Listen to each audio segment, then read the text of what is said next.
Hello Duelists, it's Tom Box here, welcome to MST.TV, and in this video I'll be giving you a meta tech summary breakdown for the format of April 2018. I know it's the format of February 2018, but we're nearing the end, and I know this video probably is only relevant for about maybe at most 2 more weeks, but if you guys got a regional that's happening within the next 2 weeks, perhaps this coming weekend, these are some of the things that you should pay attention to because these are the current meta trends that I have personally played through at a regional, and I'm sharing it all with you guys so that you guys don't get screwed over. I also got a couple of extra ruling things that I want you guys to be aware of so you guys don't get soft cheated, because I've seen so many of these happen and you just can't let this slide because it is a game changer if you let some of these rulings slide. These are some of the rulings that you're perhaps in the moment and you're not seeing certain cards constraining you from perhaps setting cards or playing certain cards.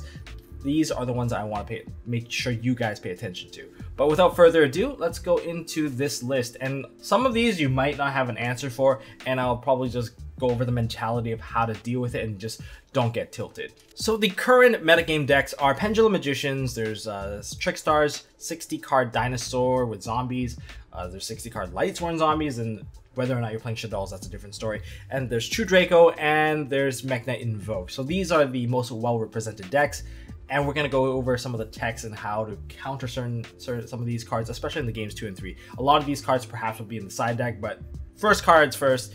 Amano Iwado, the one card that we're getting the most amount of complaints for because it doesn't allow any sort of interaction. It almost feels like a Denko Sekka. It's Majesty's Fiend, basically. And if your opponent does play this on you, especially on the game 1, turn 1, just accept the fact that he's doing it, and there's not much you can really do. Hope that he misplays along the way, especially with his spell management. But if he's really good and he has everything, then he has everything. But what you can do is expect perhaps there's a Rivalry of Warlords, perhaps there is a skill drain, perhaps there's Monarchs of Up if he doesn't have an extra deck. If they have an extra deck, then don't expect that card. There's perhaps an anti-spell fragments, or there's perhaps a True Draco trap in the back. And that's all you really have to pay attention to. Just know how to break the board based off of gaining advantage for yourself, and perhaps you'll be okay. Maybe you won't fall too far behind. Maybe you can't break the board, but you know what they're playing now, and you know how to counter them. Get rid of the problem cards out of the graveyard, and you should be okay. That's just my take on this. But if it is game 2 and 3, you can side in Warning, you can side in Torrential. There's ways to actually get rid of that card so that you don't have to give him a free turn. Because when you have all your hand traps, I know it feels really bad because it feels like every single card is like a 6-card max C. So if you have like 3 hand traps in your hand, you're basically playing with a 2-card hand. And you can't really do much. It sucks, I know. But this is something you have to expect, and just don't get tilted. That's my advice for you guys. Now, for this next monster, it's Psyframe Lord Omega, played probably in the following 3 decks: the 60-card Zombie Dinosaurs, 60-card Zombie Lightsworn, and not 60-card, but Pendulum Magician. There's been a slight shift in how people play the Pendulum Magician, and I've noticed that some of the more successful players have been shifting back to Omega because when we played the massive negation board where I have so many negations, I've seen people just drop a Sphere Mode because, don't forget, the answer to like everything is Winged Dragon Raw Sphere Mode. And because it was so consistent, people teched it in and it paid off dividends. We managed to break these boards that were seemingly unbreakable. So instead, what people have done is they shifted into using Omega. And here's the funny thing, this happened to me. My opponent went into Omega. I thought he was going to go into like overlay into a Abyss Dweller and just stun my ability to break the board, but I had Sphere Mode in hand, and when he used the Omega, he didn't banish the Sphere Mode, which was like, damn, I wish he hit the Sphere Mode because Sphere Mode was absolutely dead. Because Sphere Mode has to banish 3 cards on your opponent's side of the field or banish 3 of your own. It says either side, but you have to give control to whoever you actually tribute, so you can't just like take 1 of yours and 2 of theirs. It doesn't work that way. And because of that, I basically lost that match. It was unfortunate, but it's just adapting to the trends. And the trend is people are siding Sphere Mode because it is very successful at breaking boards. Because for like the Dinosaur deck, you have Quatlist to negate spells and traps. You have perhaps Lightsworn Curious on there. Perhaps you have a Snow that's left over. Perhaps you have like an Xyz over there. Perhaps a Tornado Dragon. You leave 3 guys on the board and it will get Sphere Moded. And to minimize that, you just go into Psyframe Lord Omega and just rip their hand apart. It also puts a 2800 threat back on the board. And also just additional context, the guy that basically went undefeated in Seattle, the crazy thing is, he decided to go massive Omega against most of his opponents and just destroy everyone from that. So, you know, there is proof that it is very successful just using Omegas instead. And I think that's where the trend is kind of shifting back towards. Well, you guys let me know.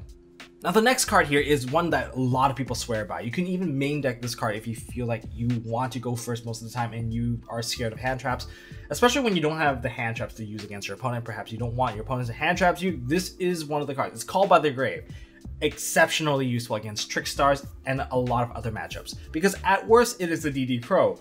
At best, it will save your entire hand, which is amazing. So if your opponent goes for the Trickstar hand ripping combo and then you throw that Drone Lockbird, you can chain this card, get rid of the Drone Lockbird, negate Drone Lockbird. It's really good. Save your entire hand, amazing. You can also hit the Trickstar Reincarnation. When they try to revive a card out of the graveyard, you can be like, chain this card, get rid of it. And remember, one really cool thing is that a lot of people actually misplay on this, is that the card is negated until the end of the next turn. So it's gone for 2 turns. You're safe for 2 turns. If you banish a Licorice, they can't burn you for Licorice for a bit. So it saves you quite a bit of time, especially when your opponent's trying to go for game, push for game. If you banish it, don't take damage during the next draw phase, okay? If you do on their turn when they're trying to OTK you with a Reincarnation, just don't take additional burn, because that's where a lot of the misplays have happened. That's actually one of the misplay points I wanted to point out. Now, what else can you hit? True Dracos. There's 2 real things you can really hit. You can hit the target for the return when they're trying to revive something.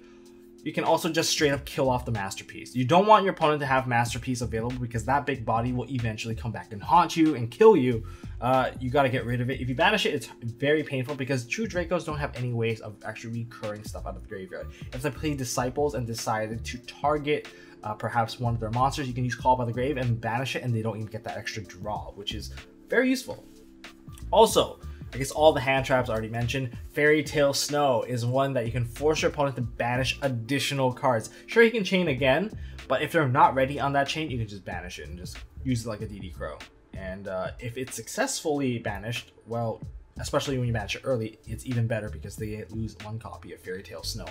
And Invoker, for the Invoked Mech Knight, here's the thing, remember, they have to banish from the effect to actually get the fusion. So if the Invoker is in the graveyard and they activate the fusion, so you can either get rid of the whole fusion altogether and make it fizzle because they don't have the targets required for the fusion summon, or you force them to fuse from the hand, and that rips apart hand resources, and that could mean their whole hand is going to get bricked afterwards. That was a very funny thing to do, especially when it came to the Necros matchup back in the day, when you get rid of one particular card out of your opponent's hand and now they have to continue to fuse, and they would probably lose a lot of resource from doing so. But Call by the Grave, absolutely amazing card. Don't forget to activate it, because I forgot to activate it multiple times. And also, if you are under Imperial Iron Wall, remember you can't activate this card. Just a heads up. And speaking of Imperial Iron Wall, I think Iron Wall is more of a True Draco kind of side. I don't expect most of the other decks to use it, but if you're not playing a deck that relies on banishing, definitely side this deck card in, because it's so good against many matchups, except Pendulum Magician. So Pendulum Magician players, don't expect people to side this against you unless you think your opponent is pretty bad. If you see it, well, just dumpster them. But for everyone else, this card is an absolute shutdown in terms of the engines. Starting with Mech Knight Invoked, it's so good against Invocation, you can't go into the fusions, and if you use this against already live Mechaba, Mechaba can't negate anymore, because Mechaba's negation effect requires banishing. So good for that. What about the other side, the Mech Knights? Purple Nightfall can't activate and banish itself, or anything else for that matter, because that's the effect. And all of the Mech Knights can't pay cost to pop a card. Even if he summons a yellow into the same column, can't pop it. So that's a lockout. Trickstars, Reincarnation is turned off. That's really good, because both sides of it's gone. So in other words, your opponent cannot reincarnate, rip your hand apart. And the second thing is, your opponent cannot summon out Trickstar monsters out of the graveyard, because that also requires a bit of a banishing. So that's a good lockout too. Another thing is, you block away Snow from coming out again, so that's really good. So when you chain the Imperial Iron Wall, well, your opponent's definitely gonna chain Snow on top of that, so that you at least bring Snow out at least one more time before Snow gets completely locked out. Now, what else does it stop? Remember, it doesn't allow people to activate Pot of Desires. It stops evenly match. If you're playing True Draco, evenly match is one of your worst enemies. So this is one of the safest bets, especially when you're like your opponent goes to battle phase. But flip this. What are you gonna do? Come at me, bro. And a lot of people side in Cosmic Cyclone because Cosmic Cyclone is the correct side against Pendulum Magician and to some degree True Draco. But if they hit you at the wrong time and you already have this card, you just flip it and you keep the card. And your opponent loses 1,000 life. And that's about it. Also, you stop Call by the Grave. But remember, you can't activate Call by the Grave when this card is up because you yourself can't banish. But this is why this card is so good. Because it's good against so many matchups. It stuns them out from actually extending their play. So, if it's not in your side deck, if you're choosing to play D-Barrier, you could also consider using Imperial Iron Wall as an alternative. A popular choice coming up right now is Rivalry of Warlords. Absolutely devastating, especially for the Trickstar player when they're using it against you because they are all fairies, and the other deck that it really uses is True Draco because it's a continuous trap. And one thing to note is that if you run a mono-type deck, definitely put it in your deck. I don't know how many games I won with this card just by flipping on my opponent. Oh, sorry Phil, but I'm gonna mention it. My opponent was playing 60 cards and he played Soul Charge, got a bunch of different types. At his own turn, I flipped Rivalry, he had to send them all back into the grave. Oh my god, that was so bad for him because he lost a lot of life, lost the battle phase, lost basically that entire turn, and next turn lost the game. Yeah, that's how good this card is. It's really good against Pendulum Magician. Think about what they can actually summon. They summon out the Dark Worm, flip it on them. Go ahead, play your dragons, which you don't have.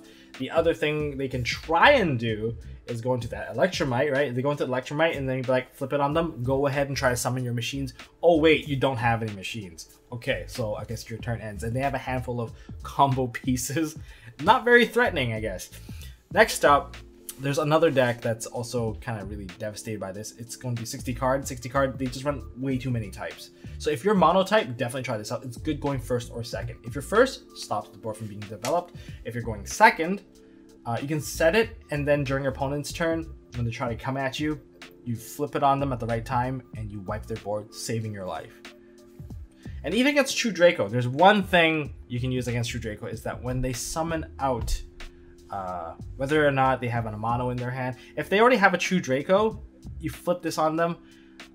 You can use your hand traps against your opponent because they cannot summon Amano Iwato. But if they have Amano Iwato on the field, they cannot go into the True Dracos. So it kind of puts them in a kind of a clumsy position, so you can actually work around your opponent. But this card, if you're running monotype, or if you can build your deck to play to the point where it's kind of monotype. For dinosaurs, they just summon all the dinosaurs possible, and then they flip that. It's really, really devastating, and it really locks out basically anyone. If you have this card plus Imperial Iron Wall on the field, a lot of decks can't really play. Now for this last card that I want to bring attention to is Heavy Storm Duster, because this card I actually lost to. Heavy Storm Duster is definitely a better choice, especially when you're playing against True Dracos games 2 and 3. You might be like wondering, oh, why am I not just using Cosmic Cyclone? Just banish their stuff, there's no repercussion. True, that is true. If you hit their stuff, there's no repercussion. However, the things that you're hitting with Heavy Storm Duster or Twin Twister is going to be the side deck cards of Rivalry of Warlords, Imperial Iron Wall, and perhaps even Anti-Spell Fragments. These are cards that you need to get rid of because it really slows you down. And 90% of the time, they're going to be face up, so you're not going to miss and hit the wrong thing. You're most likely going to hit the Field Spell and the Floodgate. Field Spell, Floodgate, or maybe if they have double Floodgate, you hit both Floodgates, which is super good. If you use a Duster to do it, even better because it costs you nothing. It was a +1 on that play. Yeah, so you might have to reconsider whether or not you want to be using Cosmic Cyclone. I know Cosmic Cyclone is really popular. It's really good against Pendulum Magician, but it seems like Pendulum Magician has fallen down from the meta ladder a little bit, and I think True Draco is just a little bit better than them right now, especially with the current results anyway. Now that's all I got for the cards, but in terms of rulings, there's a couple of them I kind of want to go over with you very quickly so that you guys don't get screwed over. These are some simple stuff, but they are, in terms of tournament policy, their game losses. Here's a couple of rulings that I hope you guys are aware of so that you guys don't get screwed over. First one is for Trickstar players. If you use your field spell against other players, if that card during the end phase is not like a quick play spell or a trap card, it has to be sent to the graveyard because the activation timing is incorrect. It's like you can't force someone to activate a Mirror Force, the timing is just wrong. Same idea. Second thing is Ignis and Anti-Spell Fragrance. If you have an Ignis and an Anti-Spell Fragrance on the field, remember that Ignis can only add to hand and can't activate directly from the deck because all spell card activation must be set first. Third thing to note is Rivalry of Warlord versus Omega. If Omega is banished and he will be coming back, remember that you have to finish resolving Omega during your standby phase, so he will come back, giving your opponent the card back to their hand, and then Omega will be sent to the grave if you control a different type on the field at the time. Fourth thing is, this one's a little bit more tricky, which is Stormforth and I guess the True Draco Trap versus your opponent using Cosmic Cyclone and they have a monster on the field.